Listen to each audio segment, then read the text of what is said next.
film tries to be The Fighter, but does it live up to the hype? This is my review of Warrior.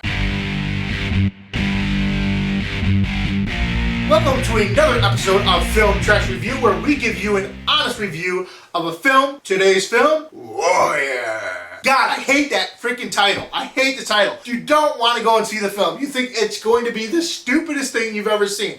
I mean, even Crazy Stupid Love didn't sell itself very well, but Warrior has probably the worst title choice of 2011 because it's a really goddamn good film. It's a really good film. I can feel this being the Rocky franchise for a new generation. I really can. I can see this having 3 or 4 films. I would go and see every one of them, and I would go and see them at midnight showings. I mean, this could be a big blockbuster. This could be a really big moneymaker. It has a lot of breakout actors. I mean, a lot of actors that you might have seen in certain TV shows or little things, but nothing real big. They haven't really become mainstream, but this film might change that forever. There's just great acting in this. So Warrior is the story of 2 brothers. One of the brothers comes back home and starts training and fighting, and he's just a big loser and a drunk, and he's really turned into his dad. His dad was just a drunk, and he's really become that. Then there's the other brother who has a family, and he's a high school teacher, a high school physics teacher, and he's gonna go back to fighting because he used to fight, and he's gonna go back to fighting because he needs to pay his bills. So you got the one guy that needs to pay his bills and the other guy who's just a huge dick. And they start fighting, and then there's this huge tournament which would make any MMA fan scream. Oh my god, it feels like the biggest orgasm and fantasy for any MMA film ever. This tournament is just, it's crazy. 16 fighters, they go back to the tournament style that everybody would love to see again. Over 2 nights, the top 16 middleweight contenders, like the ring girls, for each round they had beach balls, and they were passing around beach balls. I was just like, God, I want to go to this tournament. Oh my god, this would be awesome if this actually happened. And then there's a lot of characters that are based on real fighters. You can tell that they took their time researching the UFC, researching fighters, researching what they do. There's one character that's played by Kurt Angle. They're definitely trying to mimic Fedor Emelianenko. I mean, they're like, he's the Russian guy nobody's ever beaten. He's very mysterious. This is Kurt Angle. I mean, having those little things, like there's a guy that looks like Tito in there, and you could tell because he's like doing this thing. Then there's like the teacher, which is obviously Rich Franklin was a teacher. They really play off of those things well. I loved that they actually pointed out that one of the brothers was a top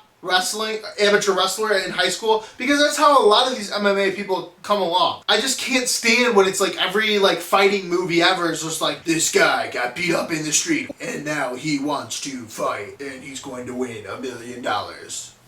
It's just unrealistic. We're waiting for that fight. We know what's happening.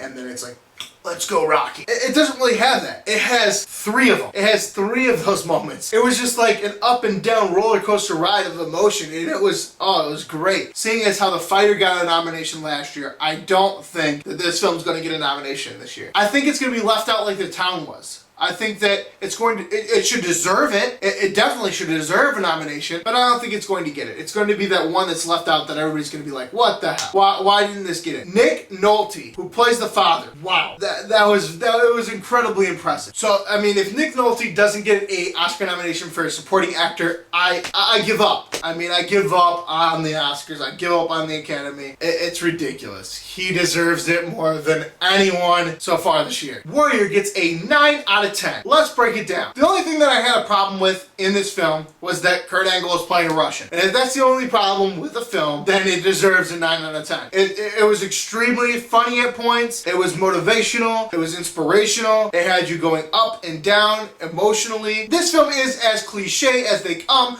but it made up for it in some unique story writing, some unique background writing of the fighters in the film, and that's why this film was great. This has been my review of Warrior. Hopefully we have our other reviews up. You can check on filmtrashreview.com, and hopefully we have those other reviews up. We have a review of 30 Minutes or Less. We have a review of Crazy Stupid Love, Cowboys and Aliens, and Life in a Day. If you'd like daily, simple status reviews that are under 150 words, I post those every single day on facebook.com/filmtrashreview. If you like that page, then you can get those daily reviews of mine. This is Wagner. Thanks for watching.